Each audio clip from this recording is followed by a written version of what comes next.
कि चकचोनहरी चाची कहत रहल नस्कर खटिया दुखदाई हो, बतकट मेहरारू अगर मिलल तो रचको नहीं भलाई हो। गरगोइड़े खेती बारी हो, पीठी पर भकुआ भाई हो, तो जाने अपने पूर्वज का बिगड़ल कुछ कर्म कमाई हो। सुधई बुधई दोनों भाई में प्रेम रहल, खूब पटत रहल, ये जहाँ रहल संतुष्ट रहल, जेहन जांगर से कटत रहल।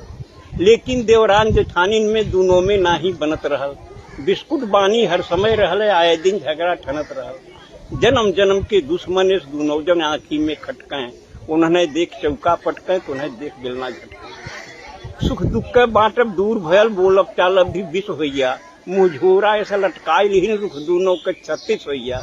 गभुराए गजब बोली बोले आपस में दोनों जरय लगिन, वो बरय लगिन भीतर भीतर अपने दुल्हन के भरय लगिन। भाई इनके पावन रिश्ता में दोनों मिल गजब गिराई दीन, और दिन रात कान फूकत फूकत पानी में आग लगाई दी। हाँ, ताना तानी में बात बढ़ल, फिर भाईन में खटपट होइया, कुछ बनल गिरस्ती बिगड़ गई, खेती बाड़ी चौपट होइया। सुतहा रुपया कर्जा लेके छोटकऊ जने परदेश भगेन, बोझा ढोवे क मजदूरी कुछ एहर ओहर क करे लगेन। कम पढ़ा लिखा बुधई गंवार का काम मिले कोयलारी में, 12 घंटा टोकरी ढोए और कोयला बोझे लारी में। करिखा हो गया कपड़ा लगता, सज्जे शरीर करियाई गई, अगली पछली कुल सुझे लाग, मोहर सकल हेराई गई। वह दिना बेचारू बुधई ते जानने बिल्कुल बौराई गैन।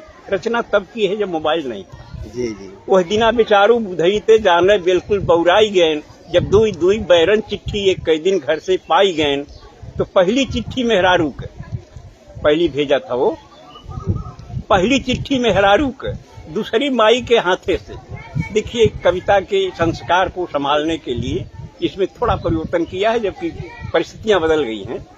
तो पहली चिट्ठी मेहरारू के, दूसरी माई के हाथे से। पहली गोरे के तरे धरन, दूसरी लगायन माथे से। माँ की चिट्ठी का जवाब दिया। कुल पढ़ पढ़ाई के जान समझ लिख के समझायन माई के, जिक्रे कर्जा से आज तलक बा दुनिया में भरपाई की।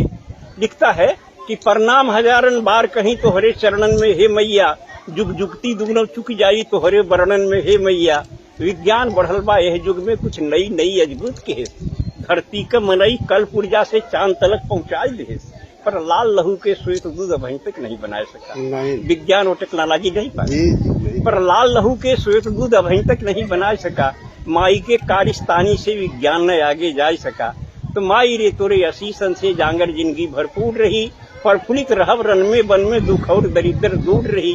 तोहरे पूजा तोहरे तप से खुशहाल हमार शरीर रही, विश्वास की हूँ तोहरे दूधे का कायम ही तहरीर रही। अरदास अंत पे बा मैया तू तनिक करेजा मोट की हूँ, आशीष देख की बेटवा के तू मापन आंसू पहुँच दे।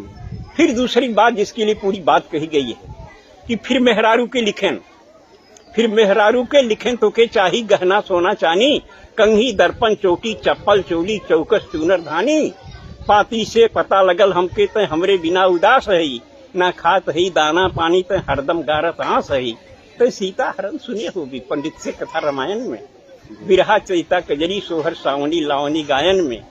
जब पंचवटी में सीता के रावण धैलेस बरजोरी से, सीता का आंस बहे जैसे पानी बरखा के ओरी से। तब रावण बोलल है सीता को रावण पकड़ता है, रोने लगी।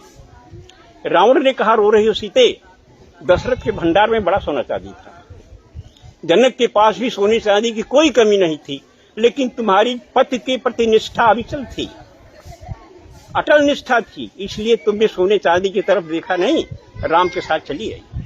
और वह राम तुम्हारे साथ तब तक रहा सीता जब तक सोने चांदी से तुम्हारा मोह नहीं जगा था। आज माया के सोने पर रोल्ड गोल्ड पर तुम्हारा मोह जग गया तो राम छूट गया।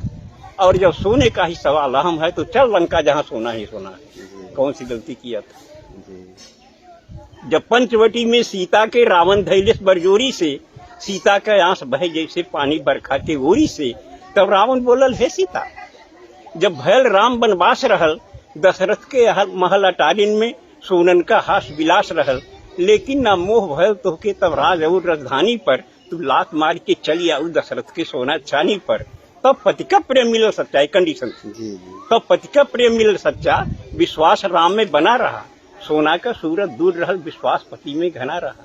माया का सोना हिरन देख जब लालच लोभ त्योहार बढ़ल, पति प्रेम भुलायल, सोना का जब विकट कपारे भूत चढ़ल, तो दुर्ग का पहरा आयल किस्मत करम फुटल सीता सोना की भारी लालच में लपट के साथ छुटल सीता सोना के चाह तो है बाटे तब तक बेकार कुल रोना हो अब चला चली लंका नगरी जोने में सोने सोना ये बात याद कर रावण का आवाज सही है सदा रही सुख वही मिली उतने जितना किस्मत में जिक्र बदा रही आगे भी जौने नारी के सोना के लालच धरे रही छुट जाई ओकर राम सुन पति कबन ओकरे घरे रही ई कहत कहत ड्यूटी आइल बुधई झट बांध लेन पगड़ी देखा तो आगे खड़ा रहा जोड़ी वाला लेके सगड़ी।